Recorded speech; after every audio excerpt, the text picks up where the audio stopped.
Alors, ça me fait très plaisir de vous raconter une histoire. C'est l'histoire d'une découverte qui a eu lieu dans la tourmente des années 30 à Paris, c'est-à-dire juste avant le déclenchement de la Deuxième Guerre mondiale, et qui met en jeu un grand nombre de personnages qui sont des grands savants, dont 5 en particulier, et seulement 2 qui ont eu le prix Nobel. Donc j'espère vous intéresser avec cette histoire d'une découverte donc, à la fin des années 30 par des grands savants de l'époque. Vous allez voir qu'ils ont quand même chacun de la personnalité. Alors, cette histoire, en fait, a une préhistoire, et je vais vous la montrer avec un petit bout de film pour lequel j'aimerais qu'on éteigne un peu les lumières, si possible, si quelqu'un m'entend. Et donc, ce film a été filmé par l'un de mes 5 acteurs.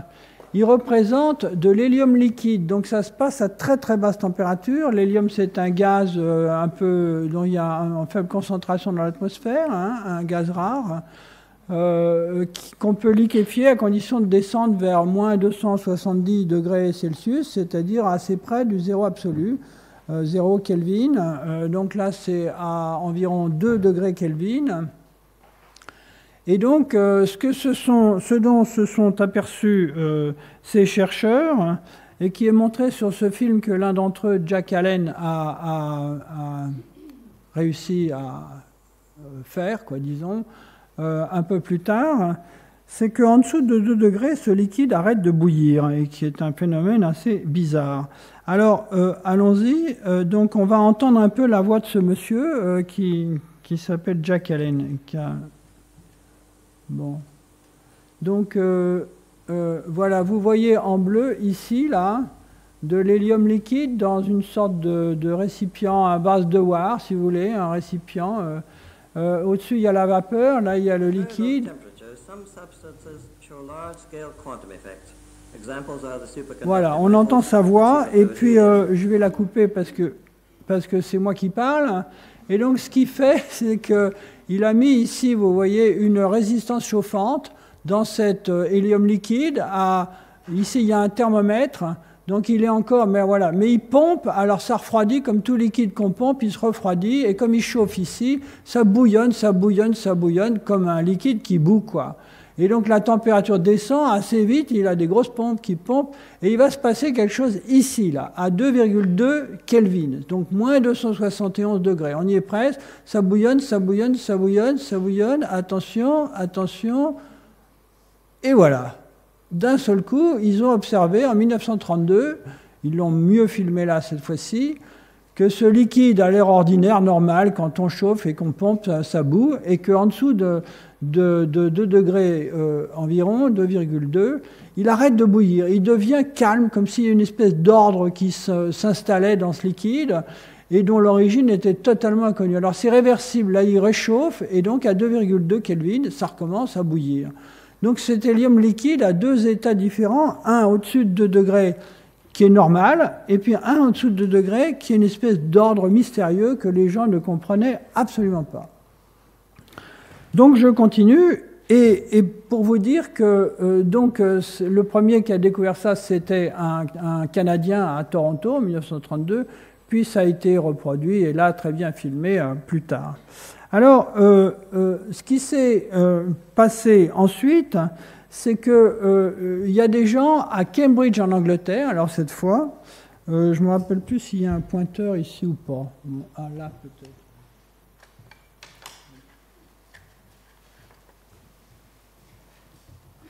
Voilà, c'est pas terrible. Non. Je suis obligé d'arriver pour la captation. Ah oui, ça fait, c'est bon, c'est bon. Enfin, je vais me servir de la flèche qui est ici. Donc, il y a des gens à Cambridge en Angleterre, donc Jack Allen, on va y revenir, Rudolf Peierls aussi, et puis un certain monsieur Houdin, qui ont mesuré la conduction thermique de ce liquide et qui se sont aperçus que vers 2 degrés, ce liquide qui est complètement neutre, il n'y a aucune chimie, etc., des petits atomes ronds, se mettait à conduire la chaleur mieux que le cuivre à cette température-là, c'est-à-dire extraordinairement bien. Donc ça devenait de plus en plus bizarre. Qu'est-ce que c'est que ce liquide qui ne bout pas, qui conduit la chaleur? Qu'est-ce qui se passe? Quel est cet ordre? Bon. Alors, c'était la préhistoire et on arrive au début de l'histoire. Donc, vous savez peut-être que nous autres scientifiques, on publie dans des revues, il y en a une qui est très célèbre qui s'appelle Nature en anglais, qui publie en janvier 1938 2 articles côte à côte. L'un ici qui parle de l'hydrodynamique, la façon dont cet hélium liquide coule, qui est signé d'un Russe qui s'appelle Kapitsa à Moscou. Il a... Hop là, qu'est-ce qui se passe là? Ah mais c'est que le diaporama change de truc automatiquement, peut-être, je sais pas. Bizarre. Bon, enfin, donc il a étudié l'écoulement de ce liquide dans une fente que vous voyez ici, entre 2 disques polis bien serrés l'un contre l'autre, une toute petite fente d'un demi-micron, et tant que l'hélium liquide est normal, c'est-à-dire au-dessus des 2 degrés, ben, ça ne coule pas, c'est fermé, quoi. Bon. Mais en dessous de 2 degrés, ça se met à couler à toute vitesse, comme si c'était grand ouvert. Et donc il a découvert que cet hélium liquide était infiniment fluide en dessous de cette température dont j'ai déjà parlé, et il a inventé un mot, il a appelé ça superfluide. Et puis sur la page d'en face de la même journée, de la même revue, pardon, il y a un autre article de deux physiciens de Cambridge, donc l'un qu'on a vu tout à l'heure c'était Jack Allen, et puis son étudiant qui s'appelle Don Meisner, qui était un Canadien lui aussi. Et donc, eux, ils ont étudié l'écoulement de ce liquide le long de tout petits capillaires, des tout petits tubes très très fins. Et donc, vous savez, en principe, quand vous arrosez votre jardin, mettons, eh bien, la puissance du jet qui sort du tuyau, ça dépend de la pression qu'il y a en amont. Et puis, ça dépend aussi du diamètre du tuyau. Bon, donc, si les tuyaux sont fins, ça coule mal, parce que tout liquide visqueux a des effets visqueux qui ralentissent l'écoulement. Et lui, il s'est aperçu, ils se sont aperçus que non seulement ça coulait vite, mais ça ne dépendait ni du diamètre du tuyau, ni de la pression avec laquelle on pousse le liquide à travers ce tuyau. Et donc ça, vraiment, à l'époque, et toujours aujourd'hui, ça n'obéissait à aucune loi classique, aucune loi connue. Donc décidément, ce liquide en dessous de 2 degrés était extrêmement étrange et totalement non classique. Alors on va voir tout à l'heure qu'il est quantique en un sens compliqué que je vous expliquerai, ne vous inquiétez pas. Mais bon, continuons notre histoire. Je peux vous montrer cette affaire-là, ça se voit. Bon, peut-être qu'on va sauter ça parce que vous avez peut-être... Non, c'est pas encore l'heure de déjeuner quand même. Non, ça va. Je vais vous le montrer quand même. Alors, on va essayer d'y voir quelque chose, même si on n'éteint pas les lumières, ça m'embête, mais bon. Donc, les mêmes... merci beaucoup. Donc, le même Jack Allen fait un film où il montre l'écoulement. Alors ça, c'est une sorte de tube en verre, vous voyez. Il y a encore la petite résistance chauffante, ça lui sert dans le bon. Mais surtout ici, il y a un bouchon poreux. C'est du rouge de joaillier, il appelle ça du rouge. C'est délicieux d'entendre ça quand il le dit lui-même. C'est-à-dire de la poudre extrêmement fine, compacte. Et donc, ça fait un bouchon poreux. Et donc, ce qu'il va nous montrer, c'est que tant qu'on est au-dessus des fameux 2 degrés, ce liquide est normal, donc il ne coule pas à travers un bouchon. C'est comme du vin à travers un bouchon en liège. Bon. Mais dès qu'on descend en dessous de 2 degrés, là, ça se met à couler à toute vitesse. Alors, ça recommence, c'est toujours en bleu parce qu'on regarde tout ça avec des filtres infrarouges. Et donc, vous voyez qu'il pompe, donc ça bouillonne. Là, ça, c'est son hélium liquide qui est au-dessus de ce bouchon, et ça ne coule pas. Enfin, en tout cas, on ne voit rien. On va voir petit à petit ce qui se passe quand on descend en température. Et donc ça, c'est un thermomètre qui a une autre forme. Donc il pompe, ça refroidit, ça refroidit, ça refroidit.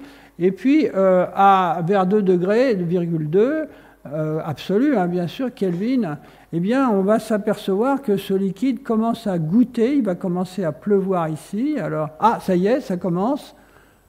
Vous voyez, il y a des petites gouttes un peu, bon, et puis ensuite il va le plonger et le ressortir quand ce sera vraiment froid. Vous voyez, on voit que il pleut un peu là, ça commence à fuir à travers ce bouchon poreux. Vous suivez, j'espère. Bon. Donc ça coule de plus en plus, et puis il va le plonger dans le bain qui est en dessous et le ressortir, et quand il c'est vraiment froid, vous allez voir que alors là, ça coule à toute allure. Bon.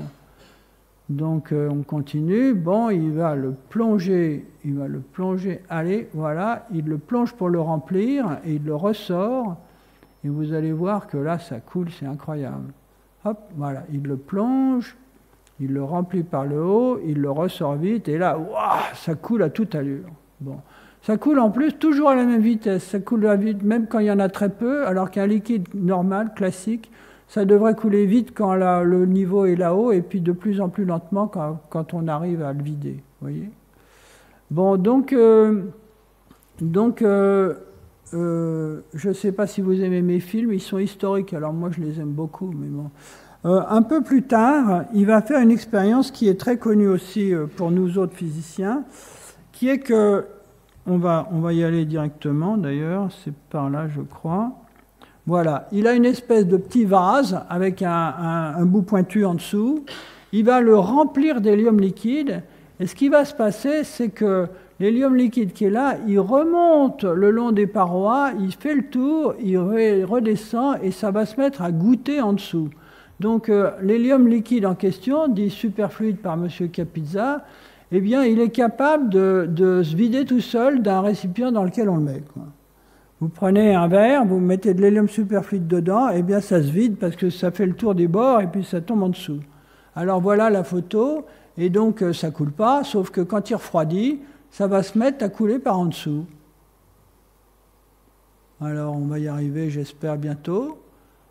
Voilà, ça y est. Alors, il faudrait que je vous mette le son, on entendrait M. Allen dire ça. Donc, ça coule de plus en plus vite, plus c'est froid, plus ça coule. Et donc, le petit récipient se vide tout seul. Tout ça parce que l'hélium liquide remonte sur les parois, ils sont bien mouillés, vous voyez, ça goûte, ça goûte, ça goûte, et en peu de temps, ce sera vide. Donc vraiment, ce liquide est extrêmement étrange. Alors, quelques mots sur ces gens, parce que c'est des personnages que je crois extraordinaires, et donc je voudrais vous dire un peu qui c'est. Ça va à propos, il faut lever la main ou crier si vous avez des questions. J'aime la curiosité et puis je aime bien être compris. Alors pour l'instant, je crois que c'est pas trop compliqué à comprendre, ça va? Hein? Ouais? Bon? Bon. On continue? Oui. Monsieur César, je crois. Oui. Qu'est-ce qu'il y a qui fait quoi? Il y a une question. Ah, il y a une question. Ah, pardon. Oh, j'ai pas Dieu derrière la tête. Oui. Alors.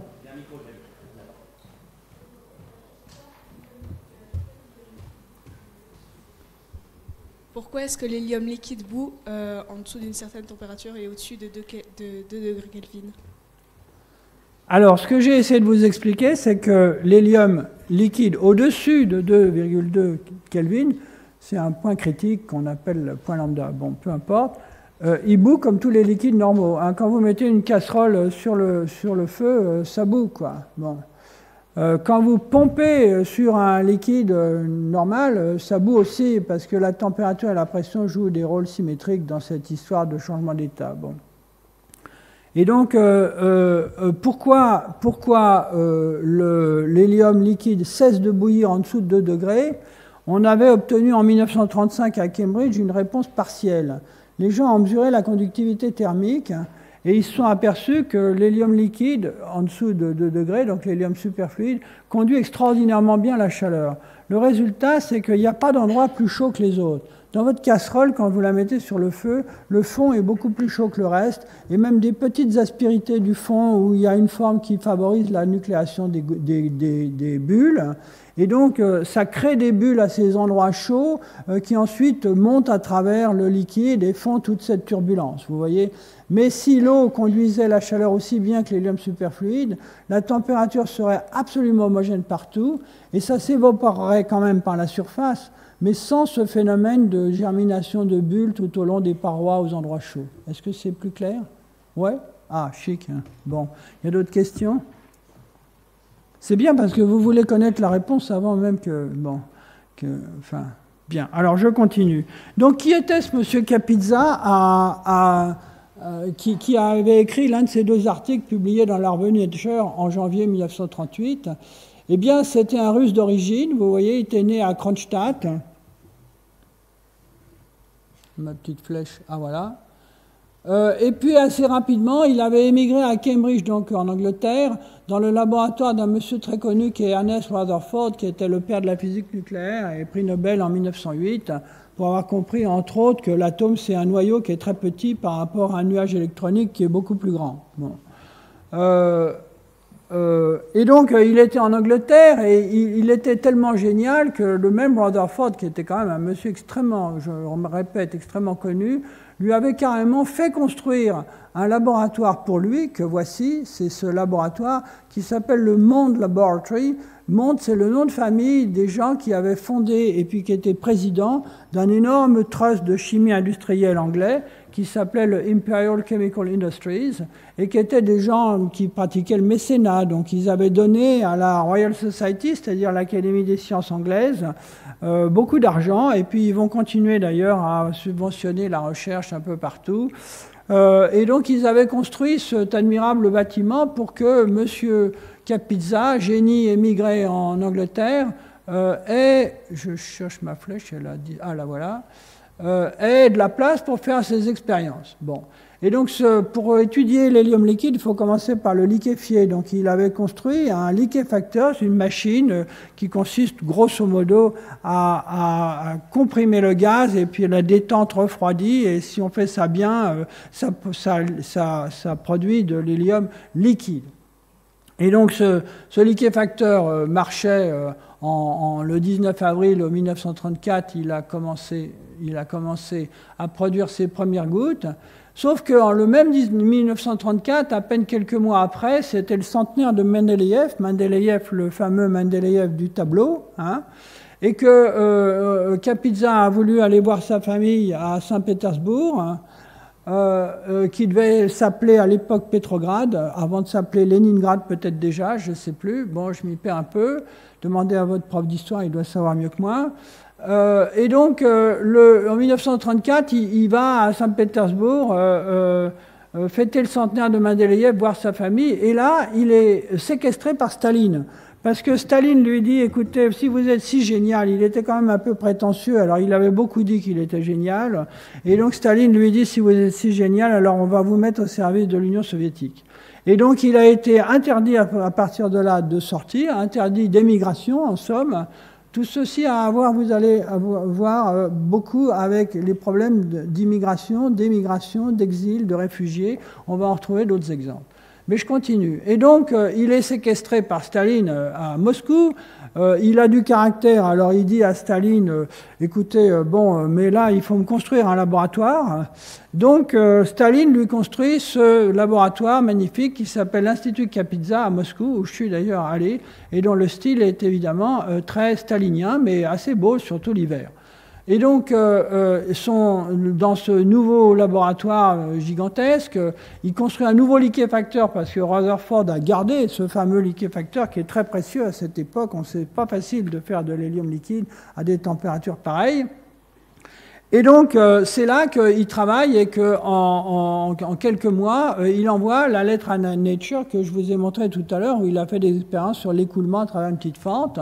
Et puis, c'est amusant de voir que cet article est accompagné par une lettre d'accompagnement dans laquelle il dit « Je serais heureux si vous pouviez publier ma note le plus vite possible, avec mention de la date de réception. » Alors, il faut vous rendre compte que dans la recherche, quand on trouve quelque chose, si on trouve le premier, c'est formidable. On est le scientifique extraordinaire qui a fait une découverte. Si on trouve le deuxième, on va toujours vous accuser d'avoir copié, reproduit ce qui avait été fait avant. C'est beaucoup moins glorieux. Et donc, visiblement, il est inquiet. Il veut absolument qu'on voit que c'est lui le premier. Donc, il savait qu'il était en concurrence avec les autres qui sont à Cambridge, mais je vais y venir. Pour l'instant, donc, on voit qu'il est un peu sous contrainte, un peu anxieux. Et il dit, pourriez-vous envoyer les épreuves à Paul Dirac et à John Cockcroft? Tous ses amis sont compétents. Alors ça aussi, ça mérite une petite remarque. Vous savez, quand on envoie un article à publier, l'éditeur prépare la publication en faisant des épreuves, et il faut vérifier qu'il n'y a pas des coquilles, des erreurs qui ont été introduites. Bon, et donc il faut faire un travail un peu bête, mais qui consiste à vérifier si l'éditeur n'a pas introduit des erreurs mettant en page, par exemple, l'article en question. Alors, Kapitsa, il a des amis qui sont quand même pas n'importe qui, parce que Paul Dirac, c'est le plus jeune prix Nobel qui a jamais existé. Il a eu le prix Nobel, je crois, à 31 ans, avec Schrödinger, qui est l'un des grands fondateurs de la physique quantique, donc de toute la physique moderne. Et donc, il avait généralisé l'équation de Schrödinger, qui est une équation qui permet de calculer les propriétés de la matière quantique, disons. Ce n'est pas encore des choses que vous avez lues, mais sauf si peut-être vous lisez des revues de vulgarisation scientifique. Et lui, il a mélangé ça avec la relativité d'Einstein de façon tellement géniale qu'il a prédit des nouvelles particules élémentaires, etc. Enfin, Paul Dirac, c'est un génie absolu, quoi. Bon, donc c'était un ami de M. Kapitsa. Quant à M. John Cockcroft, qui devait être le directeur de son labo à Cambridge à l'époque, c'est loin d'être n'importe qui non plus, parce que c'est lui qui a fait des expériences qui ont vérifié l'équation la plus fameuse au monde entier, à savoir E égale mc2. E égale mc2, c'est Einstein à nouveau, c'est une histoire de relation entre l'énergie et la masse. Et donc, la personne qui a fait les expériences qui vérifiait ça, c'est John Cockcroft. Voilà. Donc, c'est pour vous dire que M. Kapitsa, il était quand même assez particulier et qu'il avait des amis plutôt de haut niveau. Donc, ces gens-là ont effectivement vérifié tout ça. Et puis ensuite, l'histoire de Kapitsa, je raccourcis parce que je ne peux pas vous raconter tout, et pourtant,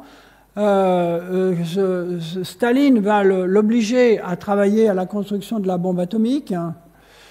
Mais c'était sous l'autorité de Beria. Beria, c'était le directeur du NKVD. Le NKVD, c'était l'ancêtre du KGB. Hein, c'était les services secrets. Et donc, Kapitsa, qui une fois de plus ne se prenait pas pour rien, il considérait que Beria était un imbécile fini, ce qui était peut-être vrai d'ailleurs. Et donc, ça vous fait pas rire, là, quand je dis que Beria était un imbécile? Non, si, ça va? Bon. Vous n'avez pas des questions? Vous me trouvez anti-soviétique? Non. Ça va? Bon. On continue? Bon.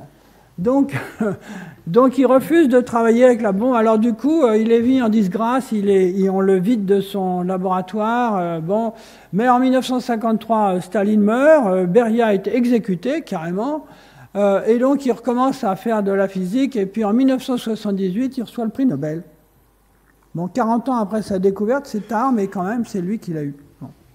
Alors ça, c'était le personnage assez extraordinaire, qui est le premier de mes 5 personnages. Alors, il était donc en concurrence avec des gens à Cambridge. Ces gens à Cambridge, ce n'était pas n'importe qui non plus.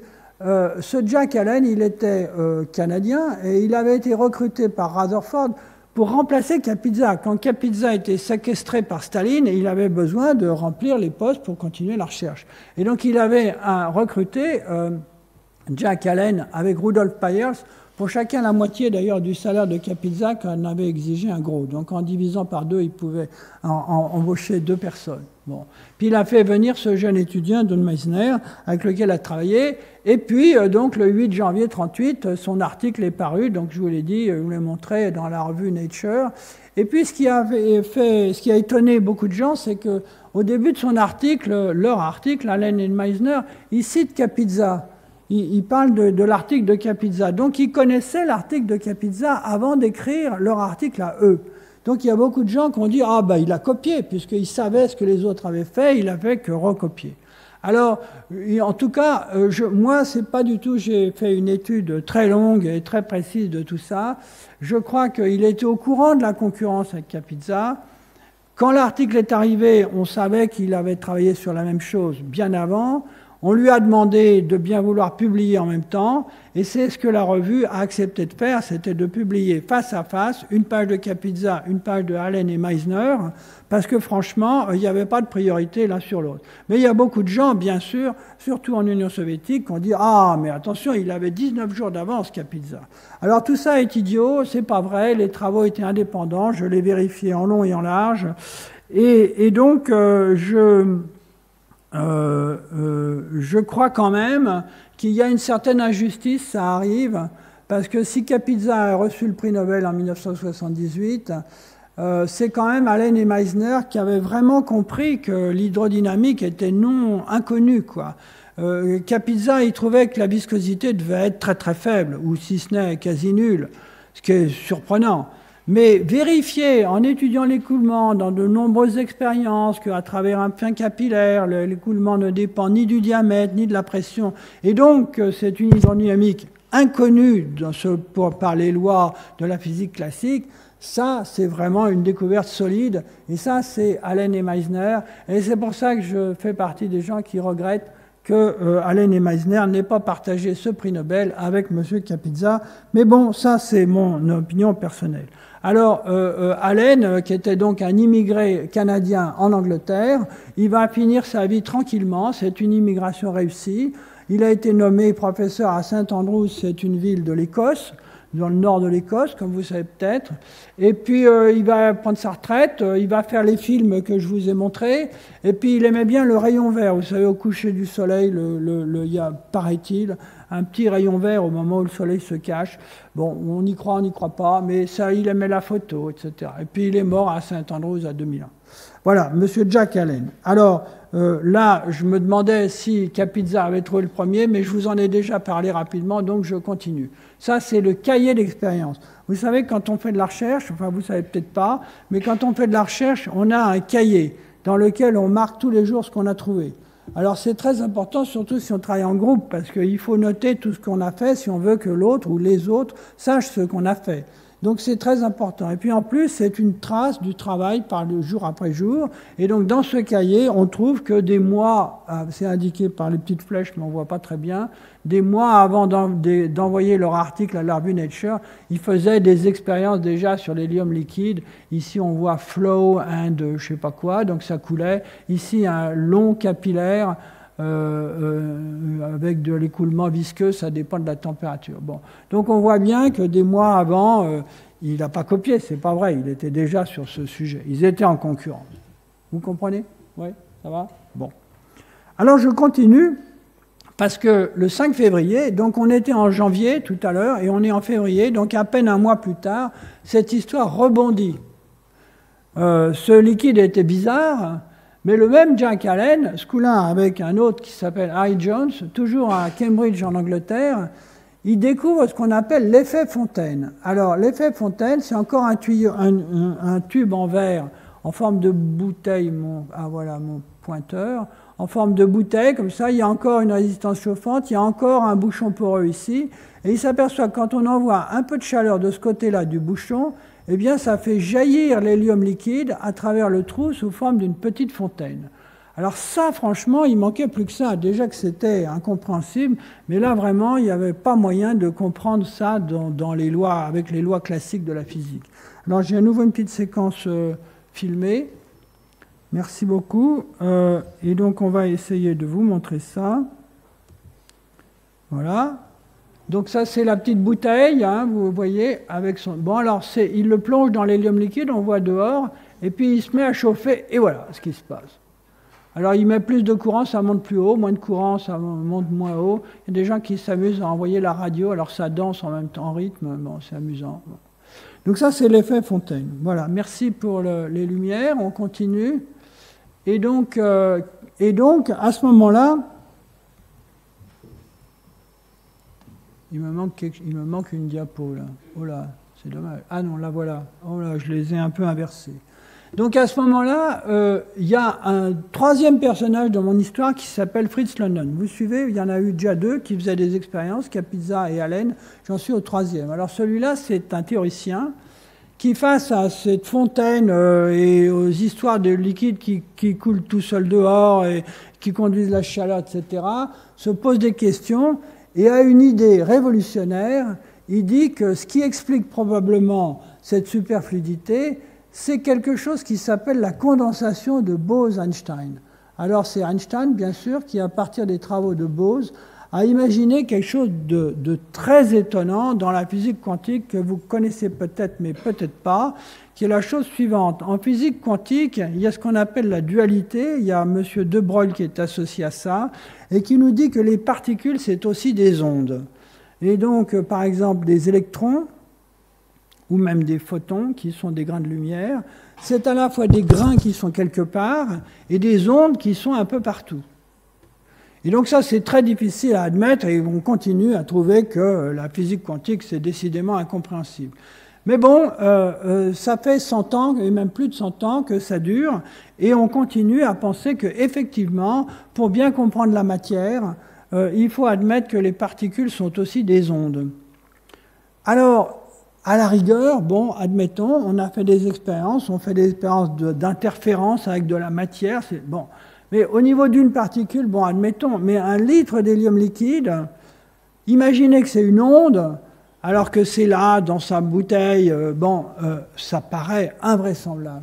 Et donc, il faut dire qu'à l'époque, Einstein lui-même, il avait trouvé ça au bout d'un calcul, mais il pensait que c'était invraisemblable, que c'était un artefact de calcul.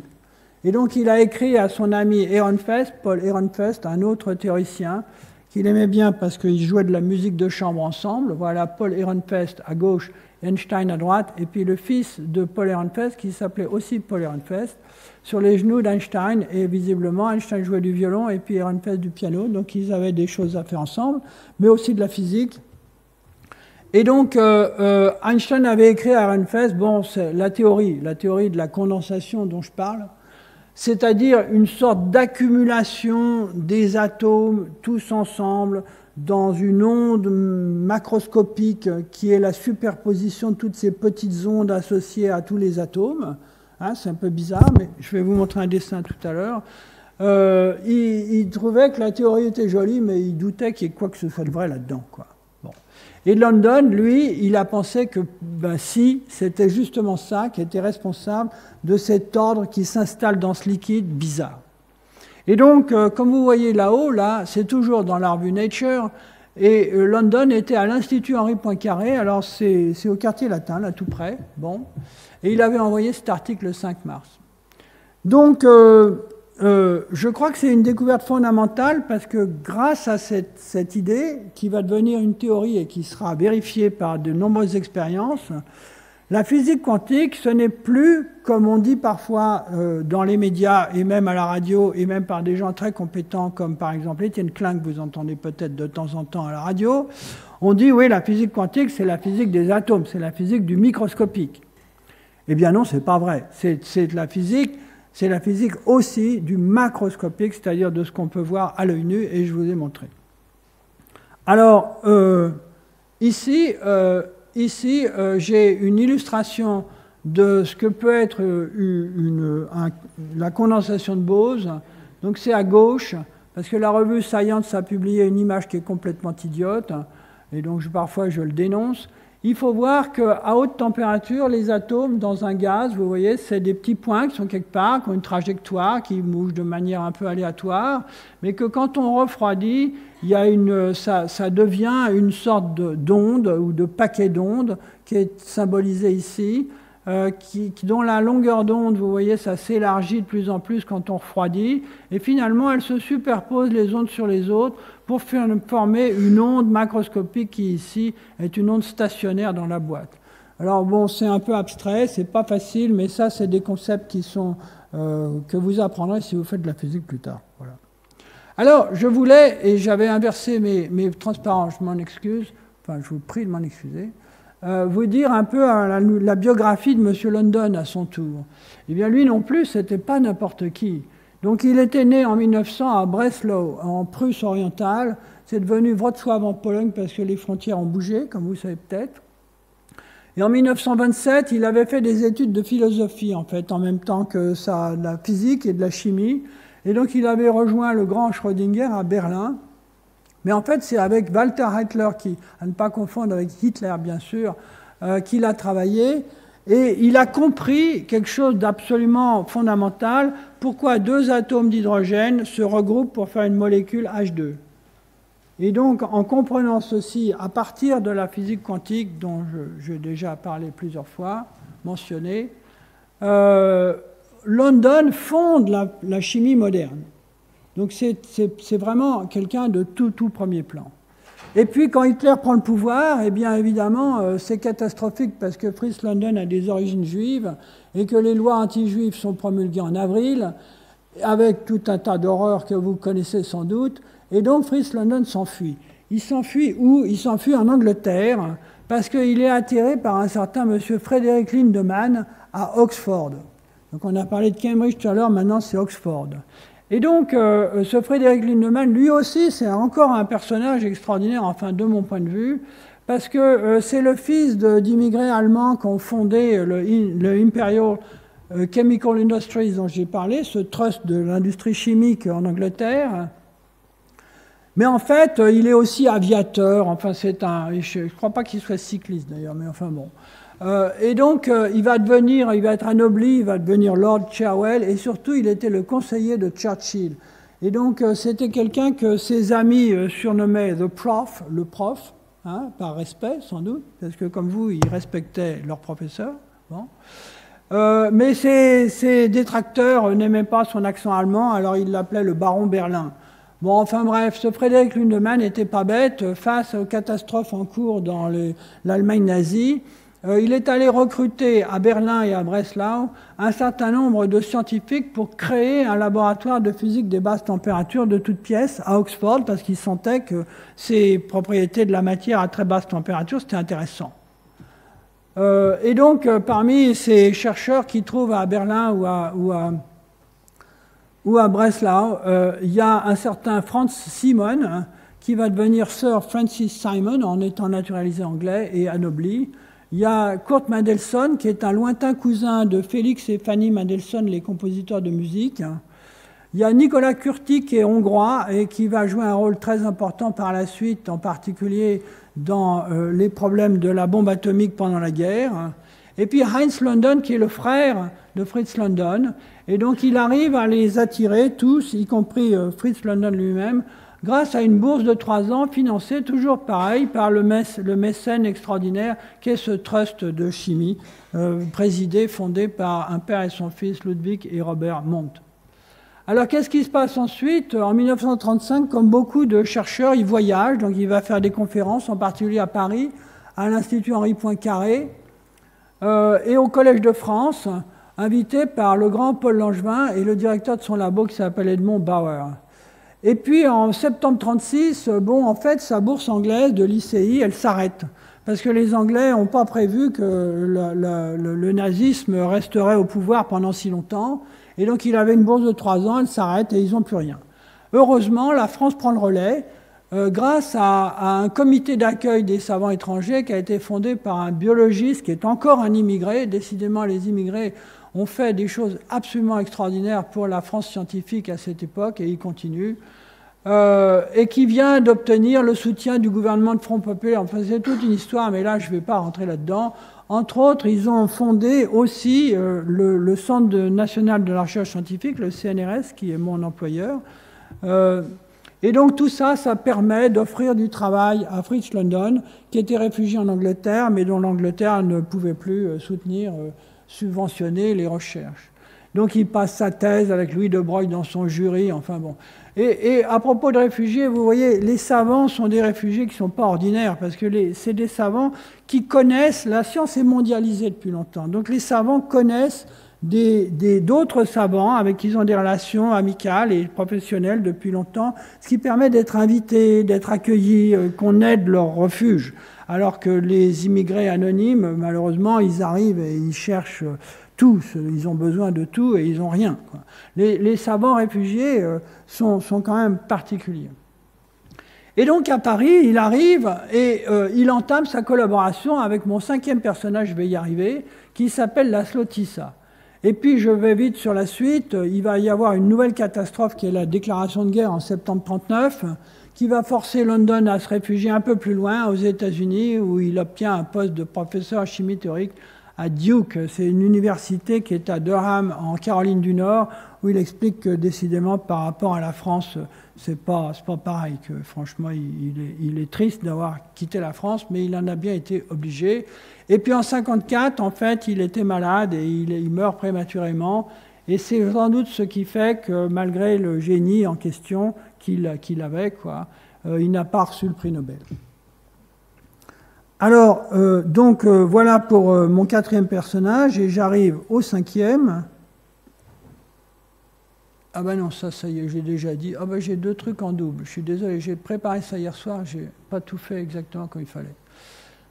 Donc, mon 5e personnage, c'est donc cet autre réfugié que Fritz London rencontre à Paris. Et leur collaboration va être très importante.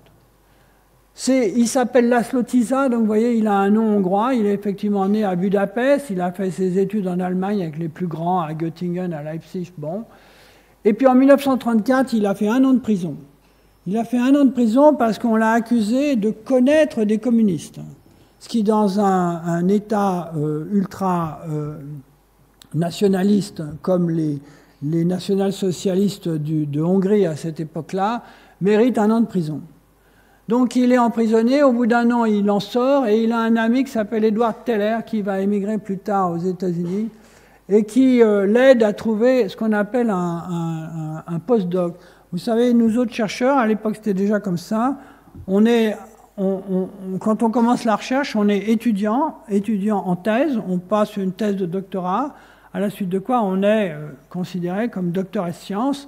Et puis après, il y a une période où il faut montrer qu'on est quand même capable de faire de la très bonne science, même sans son directeur de thèse, et c'est ce qu'on appelle le post-doctorat.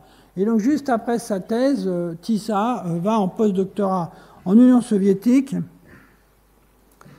J'ai combien de temps là? Il reste... je sais pas trop. Bon. Hein?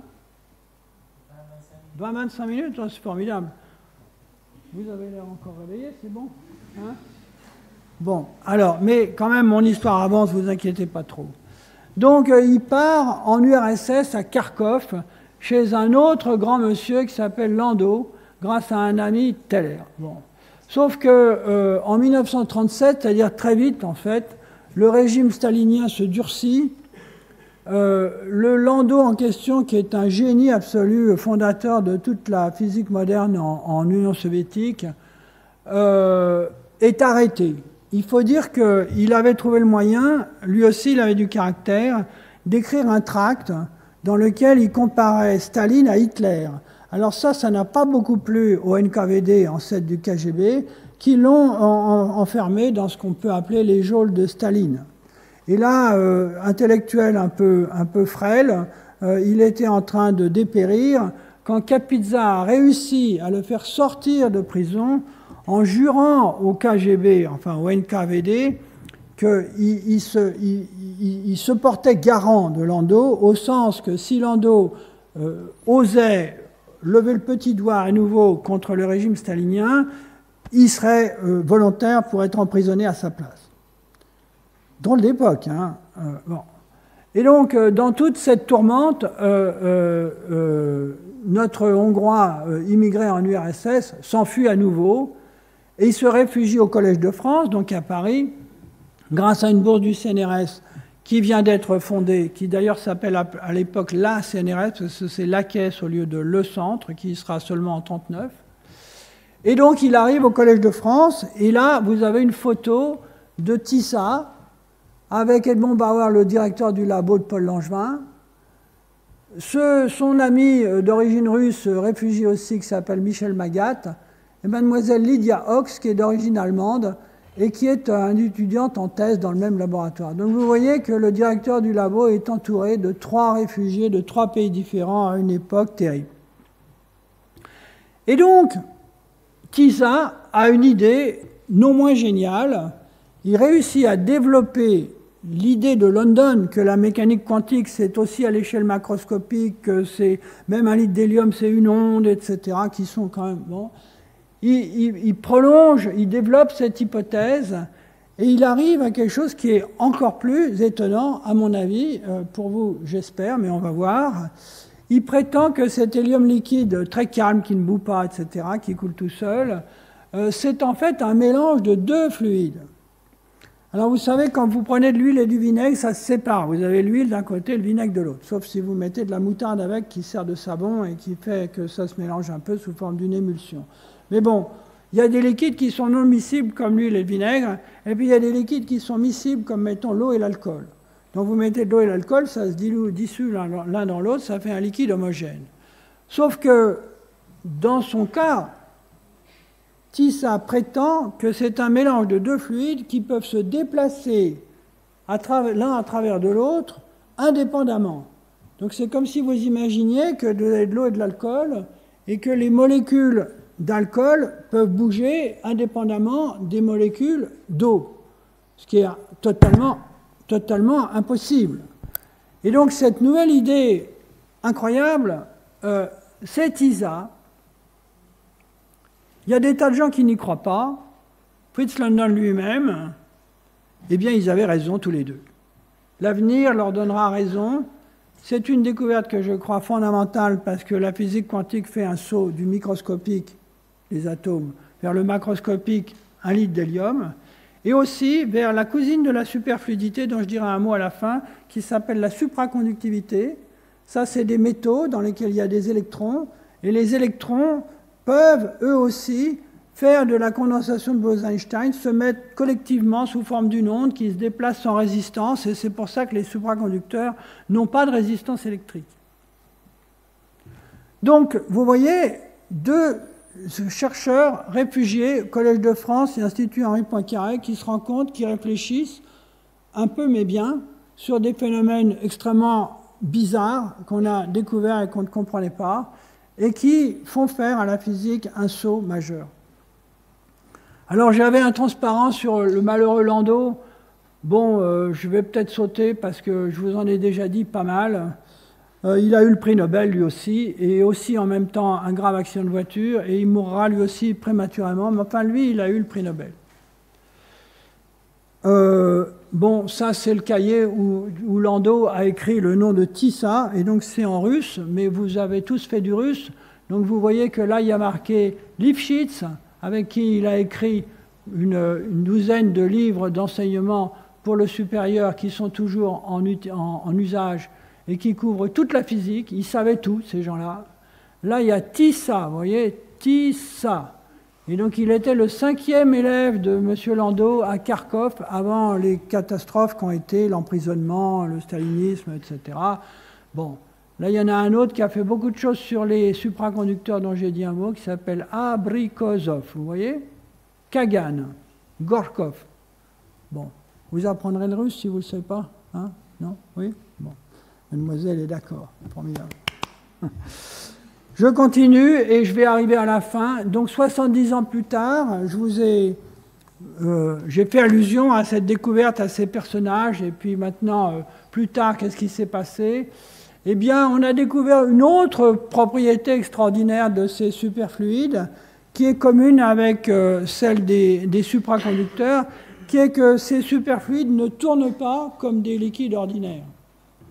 Quand vous prenez de l'eau dans votre lavabo et que vous la faites tourner à la main ou simplement parce que l'évacuation a un petit défaut, alors ça induit une sorte de rotation, bon, il y a un grand tourbillon au milieu avec un trou, c'est un gros tourbillon. Bon. Eh bien, quand vous faites tourner de l'hélium liquide, ça tourne par petits tourbillons qui sont quantifiés, c'est-à-dire tous pareils. Donc ici, en noir à gauche, vous voyez un récipient qui contient de l'hélium liquide, et par une technique géniale, on a réussi à photographier les tourbillons. Donc on tourne un peu, il y a un tourbillon au centre, on tourne un peu, non, c'est pas celui-là qui grossit, on en crée un deuxième, puis il se repousse un peu. Alors quand on tourne encore, on en crée 3, ils se retouchent tous les 3, ils se mettent comme ça à une distance à peu près constante, puis 4, puis 5, 6, 7, 8, etc. Et ça finit par faire un réseau de tourbillons qui se repoussent les uns les autres et qui sont tous pareils. Il n'y a pas deux façons de tourner, un tourbillon, c'est toujours exactement pareil, c'est quantifié comme on dit. Bon. Alors, beaucoup plus tard, c'est-à-dire en 2000, mon collègue académicien et surtout même labo que moi, Jean Daliba, il s'appelle presque comme moi, mais on n'a pas fait exprès, il a fait la même chose dans des gaz magnétiques, dans des gaz quantiques qu'on a découvert plus récemment, vous voyez, 2000. Et donc ça fait pareil, il fait tourner son gaz avec une espèce de cuillère électromagnétique, ça tourne, il apparaît un tourbillon, là il y en a déjà au moins 8, et puis là il y a encore plus. Et puis vous voyez que quand on fait l'équivalent dans un supraconducteur, donc ici c'est un alliage de niobium et de sélénium sans doute, SE, bon, on met un champ magnétique ça fait tourner les électrons, et donc ces électrons ça recommence, ils ne tournent pas n'importe comment, ils tournent sous forme de petits tourbillons qui sont tous les mêmes, et qui forment un réseau qui est ici un peu désordonné parce qu'il y a quand même un peu des défauts dans ce cristal et des petites impuretés. Donc on a découvert plus récemment que tous ces superfluides et autres supraconducteurs qui sont semblables ne tournent pas comme des fluides classiques, disons. Alors, on a fait autre chose. Donc, la supraconductivité dont je viens déjà de vous parler un peu, en fait, elle avait été découverte en 1911 à Leiden en Hollande. Et vous voyez, ça a mis 46 ans pour que la théorie soit faite, pour qu'on comprenne d'où provenait cette annulation, disparition de la résistance électrique de ces matériaux. Il y en a d'autres, il y a des métaux purs, hein, l'étain, l'aluminium, des choses comme ça, le zinc, le mercure. C'est dans le mercure qu'ils avaient trouvé le mercure solide, hein, bien sûr. Et donc, ils ont mis 46 ans à comprendre la supraconductivité en découvrant la similitude avec la superfluidité de mon hélium et d'autres. Et donc, ça a valu un prix Nobel à John Bardeen, Léon Cooper et Bob Schrieffer, 3 immenses savants. Bardeen avait déjà eu un prix Nobel, il en a eu 2. Il en a eu un premier pour avoir inventé le transistor, c'était quand même pas mal, hein, ça a eu quelques conséquences dans la vie courante. Et il en a eu un deuxième en comprenant avec Léon Cooper et Bob Schrieffer pourquoi les métaux perdent leur résistance électrique. Et donc ils ont eu le prix Nobel tous ensemble en 1972. Et puis on peut se demander à quoi ça sert. Je croyais que j'avais... Ah voilà, bon, décidément, mes transparents m'étaient fait un peu vite hier soir, donc il y en a qui ne sont pas dans le bon endroit. À quoi ça sert, comme on dit? Bon, quand je passe à la radio, parfois on me dit, bon, vos recherches, là, à quoi ça sert? Bon, l'air de dire, bon, vous êtes un rêveur dans votre coin. Eh bien, la superfluidité et la supraconductivité ont plusieurs types d'applications. Il y en a qui sont pour la recherche, tout simplement. Par exemple, ici, là, il y avait une photo d'un immense tunnel avec un immense tuyau. Eh bien, ça, c'est 27 km de long en anneaux, des aimants, des électroaimants du grand collisionneur de particules au CERN à Genève, avec lesquels on sonde les propriétés ultimes de la matière, les particules élémentaires, etc. Récemment, si vous avez lu les informations, le boson de Higgs et des trucs comme ça un peu mystérieux. Donc ça sert à faire de la recherche de pointe, mais ça sert aussi, alors elles sont là, comme vous le savez peut-être ou peut-être pas, à fabriquer tous les gros électroaimants qui sont dans les scanners IRM. Donc l'imagerie médicale a été révolutionnée par l'invention des scanners IRM, ça veut dire imagerie par résonance magnétique. En fait, c'est de la résonance magnétique nucléaire, mais nucléaire, ça fait peur aux gens, alors ils ont enlevé le N.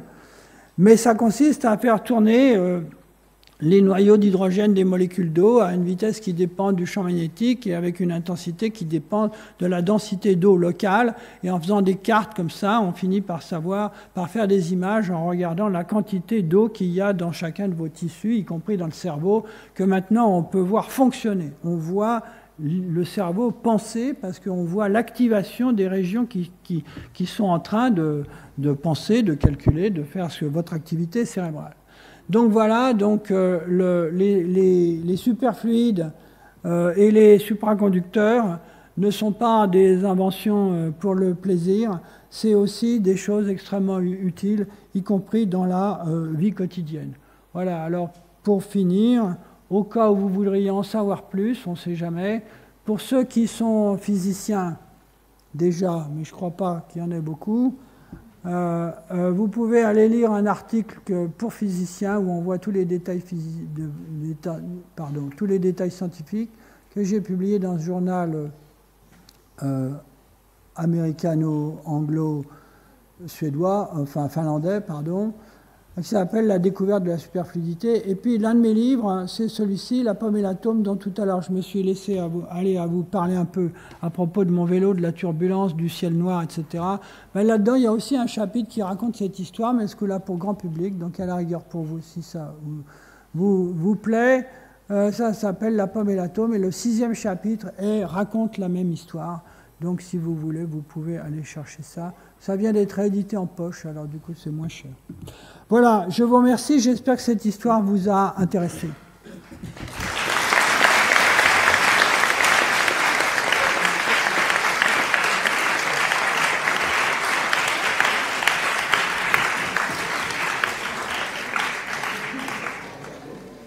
Alors s'il y a des questions, hein, surtout n'hésitez pas. Bon, vous n'avez pas tout compris, allez. Si. Ah, oui. Tiens, vous avez un micro, alors vous là-dessus, et après, il faut l'éteindre. D'accord. Je voulais vous demander s'il y avait une réelle différence entre l'azote liquide et l'hélium liquide. C'est-à-dire, est-ce il y a qu'il une y a similitude. Oui, oui. Disons, ouais. Non, mais je vous remercie.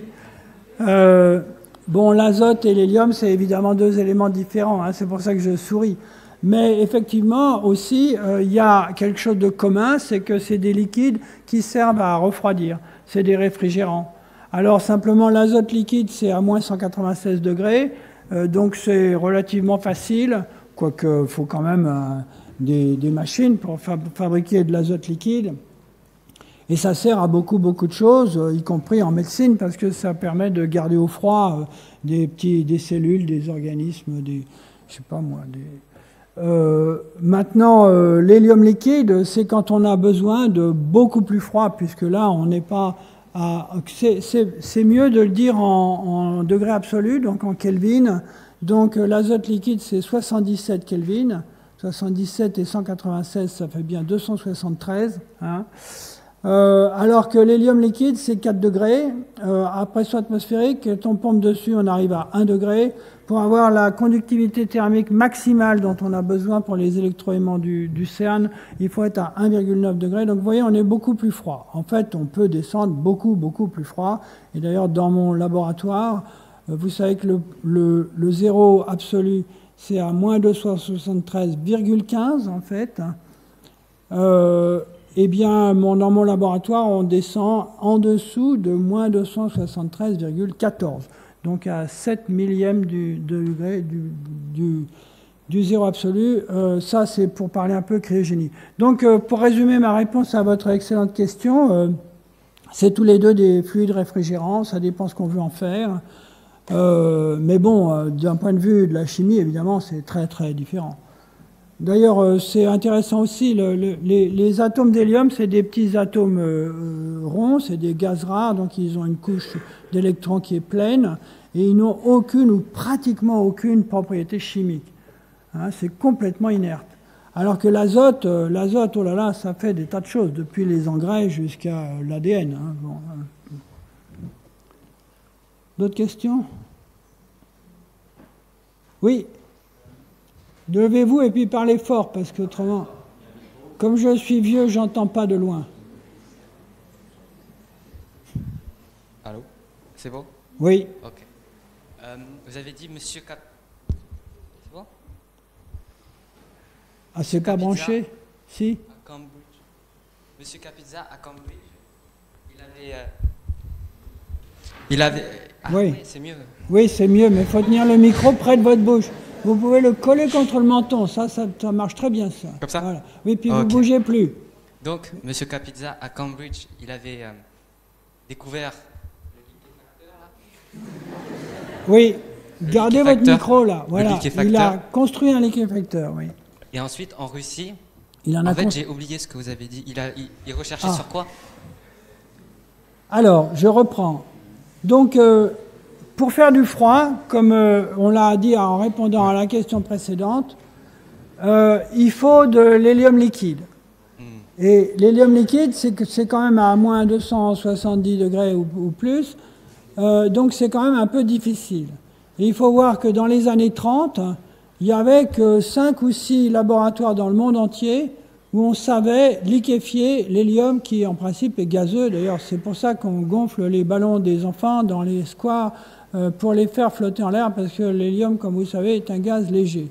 Donc, il fallait construire des liquéfacteurs, ce qui est une technologie qui a mis longtemps à être mise au point. Et donc, dans les années 30, il y avait Cambridge, Oxford, Leiden, Kharkov, Toronto au Canada, et puis c'est à peu près tout. Hein. En France, ça a commencé plus tard au laboratoire de Meudon-Bellevue en banlieue parisienne, où on faisait du magnétisme.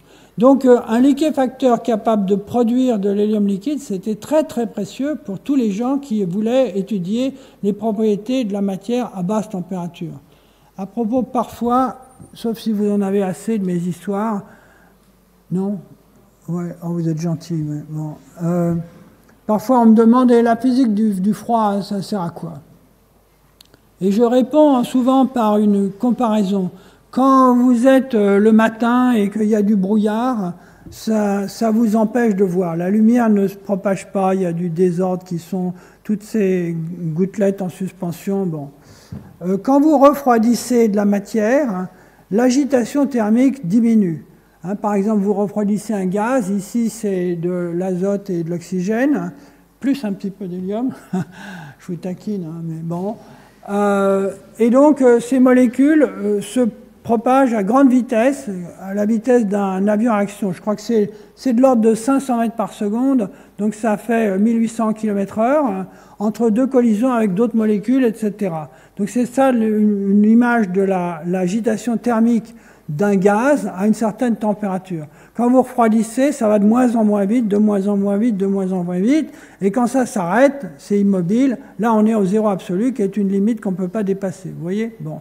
Alors quand vous considérez maintenant un liquide ou un solide, ben c'est pareil, dans un solide, les atomes, même s'ils sont coincés entre leurs voisins, ils s'agitent, mais d'une manière qui diminue avec la température. Et le résultat, c'est que si vous voulez comme moi, mesurer des propriétés fines de la matière, il faut enlever cette agitation thermique, un peu comme il faut enlever le brouillard pour faire une photo claire du clocher de l'église en face, vous voyez. Donc, pour étudier les propriétés fines de la matière, il faut descendre en température. Donc, bref, il y avait 5 endroits que je vous ai dit où on avait construit des liquéfacteurs qui permettaient d'atteindre ces basses températures et même d'étudier l'hélium lui-même. Et donc, Rutherford, il n'était pas bête. Hein. Quand Kapitsa a été séquestré par Staline, il a accepté que l'ouvrier scientifique qui était Kapitsa emmène ses outils. Donc il a emporté son matériel. D'ailleurs, Rutherford l'a fait payer pour ça. Il ne lui a pas donné, il l'a vendu, ce qui était un peu mesquin. Mais enfin, bon. Sauf le liquéfacteur, parce que ça, c'était trop précieux. Kapitsa l'avait construit, on n'était pas sûr de pouvoir en faire un autre. Et donc ça, il l'a gardé. Et donc, Kapitsa, arrivé à Moscou, il s'est fait construire un laboratoire, il a eu de l'aide, etc., et il a été obligé de reconstruire dans ce laboratoire en construction un nouveau liquéfacteur. Ça a pris 3 ans. Et donc on a des lettres où il explique à sa mère que quand même il est mort de chagrin et d'angoisse et de colère en pensant que Rutherford a gardé le liquéfacteur, qu'il a embauché 2 Canadiens pour travailler avec, et que lui, pendant ce temps-là, il essaye désespérément de rattraper la course et de construire son liquéfacteur à lui pour faire enfin des mesures sur cet hélium liquide bizarre. Donc ça, on comprend un peu pourquoi il était aussi si pressé de voir son article publié, parce qu'enfin il pouvait travailler, il avait trouvé un petit quelque chose, 3 fois rien, d'ailleurs son article est quasiment vide, hein. Et donc il était très inquiet que les 2 Canadiens publient avant lui en se servant de son ancien matériel. Vous voyez la situation, c'est clair maintenant, hein? Ouais. Maintenant, ça s'achète commercialement, ça dépend de ce qu'on veut comme performance, mais ça coûte un peu cher. Oui, madame. S'il n'est pas parti avec le liquéfacteur, il est parti avec quoi alors? Il est parti avec son cerveau. Hein. Non, je vous taquine à votre tour. Il a eu mieux que ça. Il est parti là-bas, il a exigé de Staline qu'on lui construise un laboratoire. Il a réussi à emporter tous ses électroaimants, tout un tas de choses comme ça. Et surtout, il a réussi à obtenir quand même, ce que je n'ai pas encore dit, obtenir de Rutherford à Cambridge qu'on lui prête un technicien et 2 étudiants qui l'avaient aidé à construire son liquéfacteur à Cambridge. Donc, il s'appelait Schoenberg, l'un s'appelle David Schoenberg, mais les autres j'ai oublié. Et donc, il a eu de l'aide aussi de la main-d'œuvre intelligente sous forme de ces deux étudiants qui connaissaient déjà un peu les techniques et de ce technicien qui a dû l'aider à l'époque c'était des liquéfacteurs en verre, donc à faire du soufflage de verre et des circuits étanches et tout ça. Et donc grâce à ça, il a fini par construire son truc en 3 ans, vous voyez. C'était un scientifique de tout premier plan. J'ai un peu protesté contre le fait que Jack Allen avait, en 1938, fait des études qui me paraissent beaucoup plus rigoureuses, solides scientifiquement, que Kapitsa à Moscou. Mais par la suite, ça a été un peu l'inverse. Jack Allen est allé vivre tranquille à St Andrews et Kapitsa a fait de très nombreux travaux scientifiques par la suite de première qualité.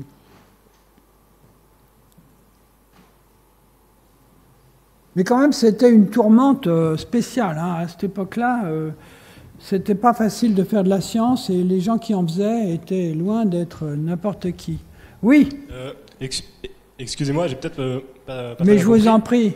Mais durant donc l'histoire, on a parlé uniquement de l'hélium pour oui. la superfluidité. Mais est-ce que cette superfluidité, elle s'applique à d'autres éléments?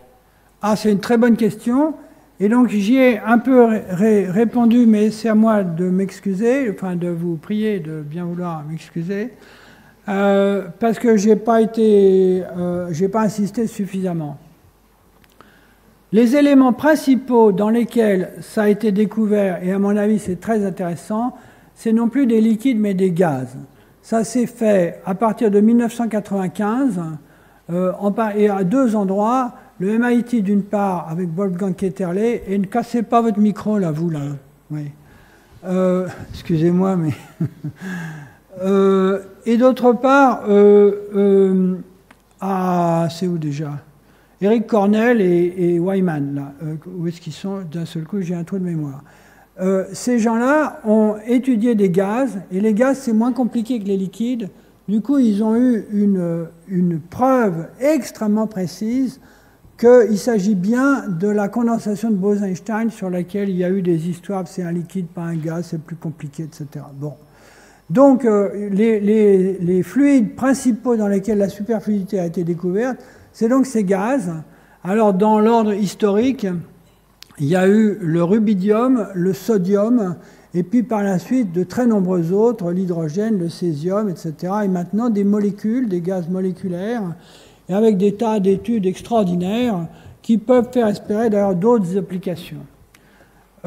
Alors ensuite, il faut dire que pour ce qui est de la matière condensée, donc les choses denses, les liquides en particulier, il y a une idée qui semble vraie mais qui est très difficile à vérifier, qui est que l'intérieur des étoiles à neutrons serait un superfluide de neutrons. Simplement, aller faire des expériences sur des étoiles à neutrons, évidemment, c'est pas très simple, mais c'est possible. Et même, il y a des gens qui prétendent que, vous savez, ces petits tourbillons que je vous ai un peu montrés, s'il y a des aspérités sur la surface du bocal, les tourbillons s'accrochent dessus.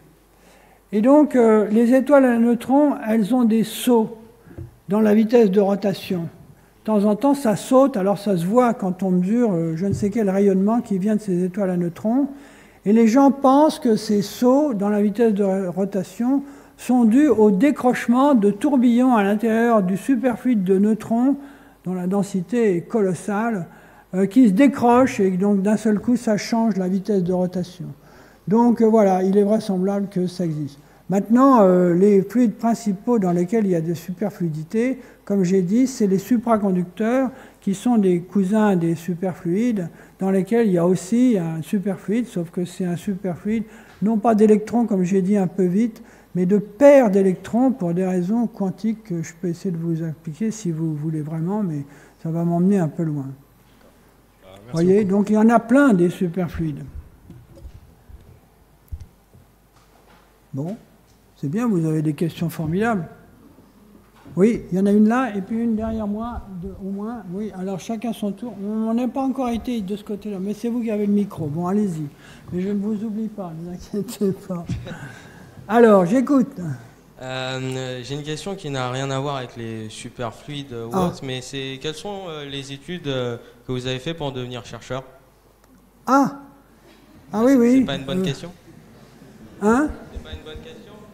Mais si c'est une bonne question, ne vous inquiétez pas. Mais j'ai tellement tendance à parler de moi-même que vous me occupez, vous me lancez dans mes mauvaises tendances, là. Bon, enfin bref. Alors écoutez, j'ai mis très longtemps à trouver que la physique c'était intéressant. Tout à l'heure j'en parlais avec l'un de vos amis, enfin d'autres étudiants. En fait au lycée j'aimais pas beaucoup ça la physique, je trouvais que les mathématiques c'était plus beau, plus rigoureux, ce qui est vrai. Et puis en physique l'enseignement à l'époque était un peu vieillot et donc on vérifiait des trucs qu'on savait déjà. Je trouvais que ça manquait de, je sais pas, de pittoresque au moins, ou de curiosité. Donc, j'étais bon élève quand même. Bon, donc j'ai fait le plus d'études possible, le plus général possible, tant que je ne savais pas ce que je voulais faire. Et donc, je suis entré en prépa, et là, j'ai passé des concours. Pour des raisons personnelles, que je peux vous expliquer si vous voulez vraiment, mais je suis bon. Je n'ai pas présenté le concours de l'école normale supérieure, mais celui de l'école polytechnique où j'ai été reçu. Alors l'école polytechnique, ça se passait en 1966, 7, 8. Et donc en 1968, c'était quand même un peu la révolution à tous les étages. Et c'était pas très simple. Mais dans ces événements, j'ai eu, comme beaucoup de gens se décident comme ça, j'ai eu un cours d'un monsieur qui s'appelle Lionel Solomon, qui était un professeur enthousiasmant, qui faisait de la recherche, qui faisait de la recherche sur le photovoltaïque, hein, vous voyez, le solaire photovoltaïque, le silicium amorphe, des trucs comme ça. Et je trouvais ça extraordinaire qu'il se pose des questions sur des choses courantes, la nature, ou des choses utiles comme le photovoltaïque. D'un seul coup, on était sorti de l'équation au tableau noir, et puis après on vérifie dans un labo, à se poser des questions sur ce qui nous entoure. J'ai trouvé ça extraordinaire. Donc je me suis dit, tiens, voilà, c'est ça que je vais faire. Et donc je suis entré ensuite au laboratoire de l'école normale supérieure. Là, ce coup-là, j'y suis entré par la porte de la recherche, où j'ai fait un petit travail en même temps que mon M2, un petit stage, où on m'a donné à bricoler avec mes mains. J'ai trouvé que c'était très agréable. Moi, j'aimais bien la menuiserie et tout ça, donc pourquoi pas. Et puis, ça a bien marché. J'ai fait une étude de certaines propriétés de l'aluminium. Bon. Donc on m'a gardé pour faire une thèse de doctorat. À cette époque-là, on avait une pré-embauche possible au CNRS, c'était formidable. Et donc j'ai fait une étude pour mon doctorat. Non, en fait, mon directeur de thèse m'avait donné un sujet stupide, mais au bout de quelques années, j'ai décidé de faire autre chose. Et ce autre chose, ça a été magnifique parce que c'est là que j'ai commencé à travailler sur l'hélium. Et en fait, j'ai découvert que l'évaporation de l'hélium, dont on a deviné l'existence tout à l'heure, parce que l'hélium superfluide, vous voyez, il ne bout pas, hein, mais ça s'évapore quand même par la surface. Et j'ai découvert que la manière dont ça s'évapore est un analogue assez proche de l'effet photoélectrique. Alors l'effet photoélectrique, c'est un effet qui a été compris par Einstein, on y revient décidément tout le temps, qui a compris que quand un grain de lumière, un photon, arrive sur un métal, il éjecte l'électron avec conservation de l'énergie, donc avec une énergie cinétique, donc une vitesse, qui est la différence entre l'énergie du photon et l'énergie de liaison de l'électron dans son métal. C'est très important pour faire des cellules photoélectriques, et ça prouve au passage la quantification de la lumière. La lumière est faite de grains avec une énergie particulière qui est h nu, la fréquence de la lumière. Voyez ? Eh bien, de même, je me suis aperçu, par hasard, en cherchant autre chose, que dans l'hélium superfluide, la chaleur à basse température se décompose en quanta, en particules de chaleur, en grains de chaleur, que dans ce cas-là, on appelle des rotons pour des histoires compliquées, et que quand ces grains de chaleur arrivent à la surface, ils éjectent des atomes un par un à une vitesse très particulière qui était 79 mètres par seconde. Et donc, dans ma thèse, par un hasard de circonstances et peut-être grâce à ma curiosité, j'ai découvert la quantification de la chaleur dans l'hélium superfluide avec comme conséquence une évaporation qui est l'équivalent de l'effet photoélectrique. J'ai eu un prix pour ça, j'étais content, petit prix, hein, mais quand même. J'ai été du coup embauché au CNRS, et puis là j'ai commencé à m'inquiéter un peu parce que j'avais l'impression d'avoir fait des trucs bien, mais un peu par hasard, par chance, quoi. Donc j'avais l'impression qu'on allait m'attendre au tournant et voir si j'étais capable de faire autre chose. Eh bien, j'ai réussi à faire autre chose, oui, d'encore plus difficile, qui était de comprendre pourquoi les minéraux cristallins ont des facettes, ou plutôt pourquoi parfois ils n'en ont pas. Et ça, c'était un phénomène très compliqué, qui d'ailleurs, parce que quand on chauffe un peu, ça m'intéresse, hein, je suis désolé, vous me posez des questions intelligentes, alors il faut que je réponde. Hein, bon. Donc si vous achetez un cristal de quartz dans un magasin de minéraux, il a 6 facettes comme ça, puis 6 autres en forme de triangle qui font la pointe. Hein, bon. Mais il y a certains matériaux, quand on les chauffe un peu, ces facettes disparaissent. Donc au lieu d'être un polyèdre avec des angles, ça devient un peu arrondi. Donc il y a un changement d'état de la forme des cristaux. Vous voyez ? C'est ce qu'on appelle une transition de phase dans le jargon des physiciens. Mais ces changements de phase, il y en a de plusieurs sortes. L'eau qui devient glace, c'est brutal. C'est une transition discontinue. Il y a d'autres transitions qui sont plus ou moins continues. Celle-là est infiniment continue et elle a un nom de 2 personnes qui l'ont calculé, 2 théoriciens, qui s'appellent M. Kosterlitz et M. Thouless, qui sont 2 immigrés, ça recommence, anglais aux États-Unis. Eh bien, Kosterlitz et Thouless sont 2 des 3 prix Nobel de cette année en physique. Et donc, c'est pour vous dire que, bon, j'ai quand même mis 14 ans à trouver cette histoire de changement de forme des cristaux, mais j'étais, là, ce coup-là, il y a des gens à l'Académie des sciences qui ont considéré qu'il faudrait peut-être m'élire. Donc voilà un peu ma trajectoire, avec un peu de narcissisme, je vous prie de m'en excuser, mais pour vous dire qu'il faut faire ce qu'on a envie de faire, et puis quand on a envie, quand votre travail vous plaît, vous le faites bien, et si vous le faites bien, avec un peu de chance et des amis qui sont intelligents, et des laboratoires qui ont de l'argent pour travailler, etc., eh bien on finit par créer de la connaissance, et on se fait plaisir pendant toute sa vie, et c'est pour ça que je plaide pour le métier de chercheur. Là, je vous en ai bien un paquet, là. Bon, on va passer à quelqu'un d'autre. Oui, c'était vous. Kapitsa, il a, en 1938, fait des études sur l'hélium 4, oui. Ainsi qu'en 1972, les 3 autres chercheurs, c'est sur l'hélium 3. Mais quelle est leur différence et en quoi ça change les caractéristiques du superfluide? Ah oui, c'était sur l'un de mes transparents, peut-être, mais je n'ai pas fait attention. Donc effectivement, en 1972, il se passe une autre, que j'aurais dû citer, mais je ne voulais pas trop compliqué, mais grâce à votre question, on va aller un peu plus loin dans la science. Alors, en physique quantique, il y a 2 sortes de particules, il y a Bose et il y a Fermi. Du nom de Bose, qui était un jeune étudiant indien, Satyendranath Bose, et de Fermi, Enrico Fermi, qui était un très grand homme de la physique, en particulier nucléaire, en Italie, qui a émigré à Chicago au moment des mêmes événements tragiques. Et donc, il y a 2 sortes de particules parce qu'ils obéissent à des lois statistiques différentes. Peut-être que vous savez déjà ça, je ne sais pas. Non, bon. Parce qu'on ne sait jamais, parfois, les gens, même en terminale, ils ont déjà lu des kilomètres d'articles de journaux. Bon. Alors, je continue. Donc, il y a 2 sortes de particules.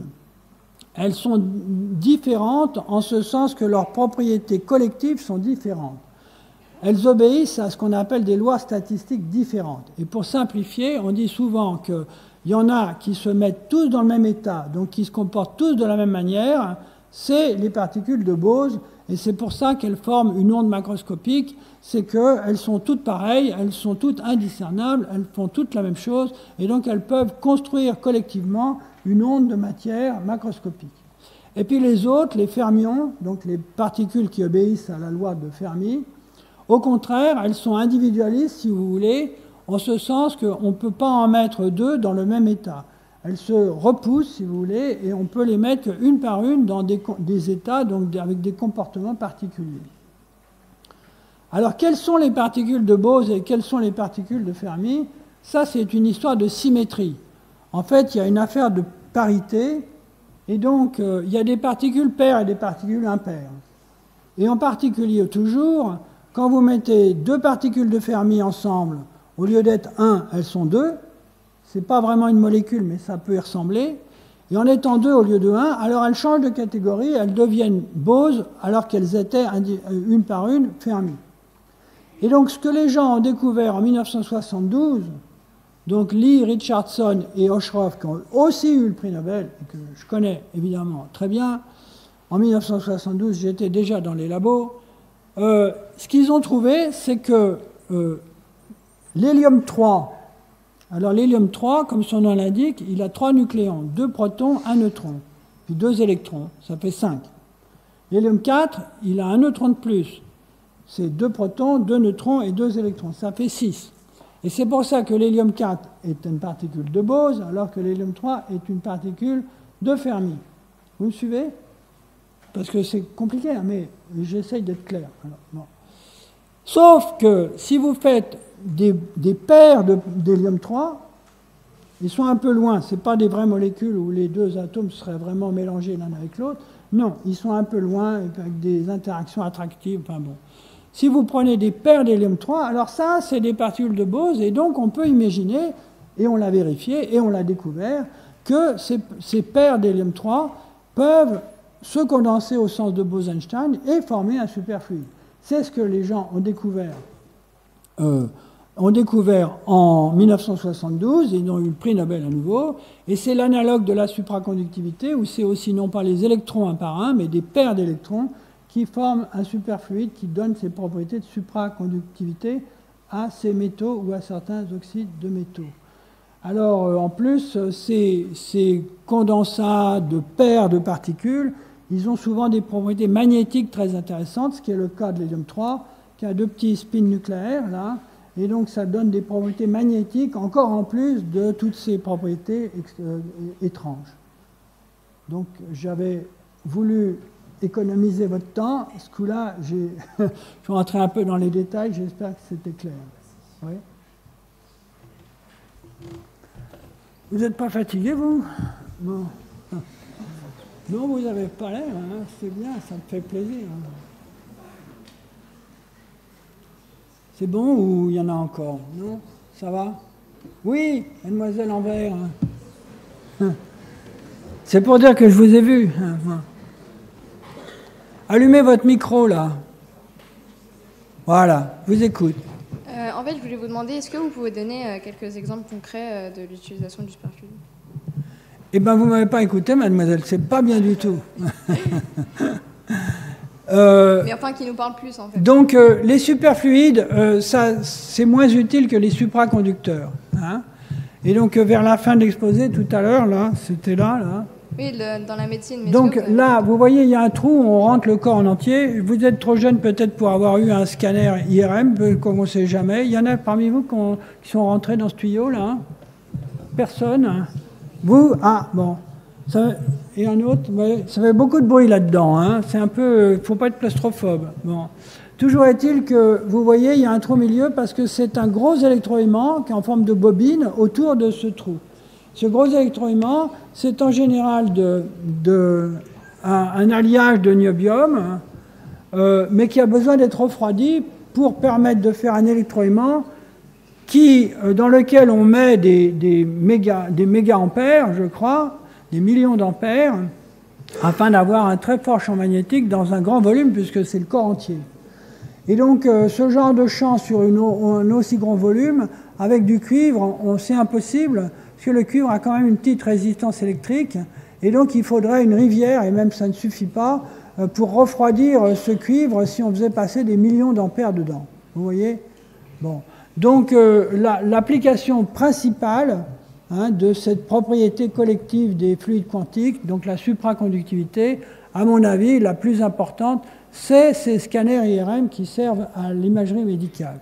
Maintenant, ça sert aussi à faire de la recherche fondamentale, parce qu'on a besoin de très gros électroaimants, à nouveau, pour accélérer des protons dans ce collisionneur du CERN à Genève, afin, en faisant collisionner des protons avec des antiprotons, on finit par produire une énergie telle qu'on arrive à sonder l'intérieur des particules élémentaires.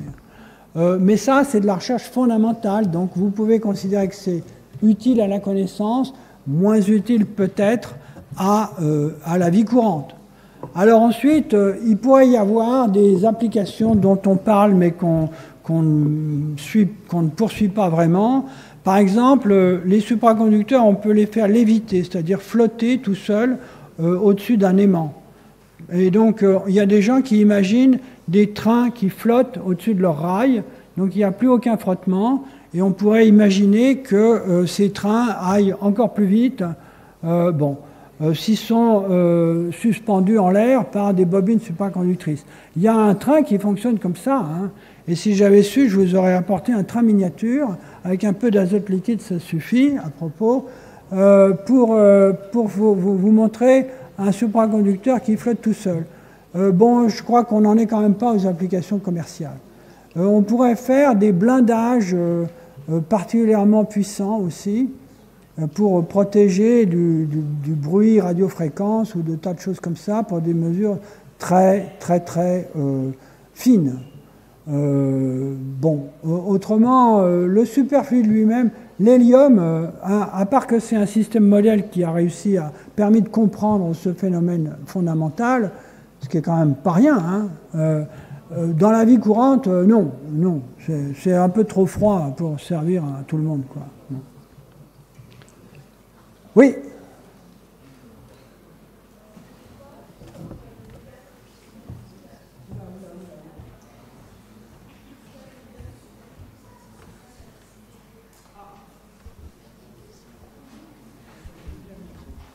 Donc la question, c'est pourquoi l'hélium superfluide peut s'extraire d'un récipient. Alors, quand vous mettez n'importe quel liquide dans un verre, il y a l'essentiel du liquide qui est au fond à cause de la gravité, mais il y a un peu de liquide qui remonte sur les bords. Il y a un film, alors ça dépend, ça rejoint l'histoire dont j'ai parlé tout à l'heure, est-ce qu'un liquide est mouillant ou pas mouillant? Donc quand le liquide n'est pas mouillant, ça fait juste une goutte et ça n'envahit pas les bords. Mais les liquides qui mouillent bien, ça remonte sur les bords. Ça remonte un peu, il faut attendre longtemps. Il y a un tout petit film très mince, quelques centaines d'angstroms à peine, qui remonte sur les bords. Sauf que c'est très mince. Donc un fluide classique, c'est visqueux. Et faire écouler un liquide visqueux dans un espace aussi mince qu'une centaine d'angstroms, ça c'est pas possible. La viscosité fait que le frottement sur la paroi est tel que ça bouge pas. Mais si la viscosité disparaît, à ce moment-là, ce film très mince d'hélium liquide, il est capable de se déplacer. Et à ce moment-là, ça fait comme des vases communicants. Le film d'hélium liquide remonte jusqu'au bord, en haut. Il redescend de l'autre côté. Et là, les vases communicants font que ça fait le tour et ça goutte en dessous. Ça va ? Du coup, il n'y a pas de problème de gravité ? Mais si, c'est la gravité qui le fait descendre. Sauf que c'est comme un siphon, hein, ça fait descendre en bas, mais en passant par un point plus haut. Et donc, si vous avez fait du jardinage avec un tuyau, vous pouvez le soulever quelque part, ça va, sauf si vous brisez la continuité du liquide, de l'eau, eh bien ça va passer d'un récipient qui est là à un récipient plus bas en passant par un peu plus haut. Comme siphonner, ça s'appelle. Hein, vous voyez ? Donc c'est la gravité qui tourne, même si ça passe par un point plus haut. Bon, moi, vous, je sais pas, mais moi, je suis un peu fatigué. Donc j'espère que vous avez une image vivante de l'Académie. En tout cas, j'ai fait de mon mieux.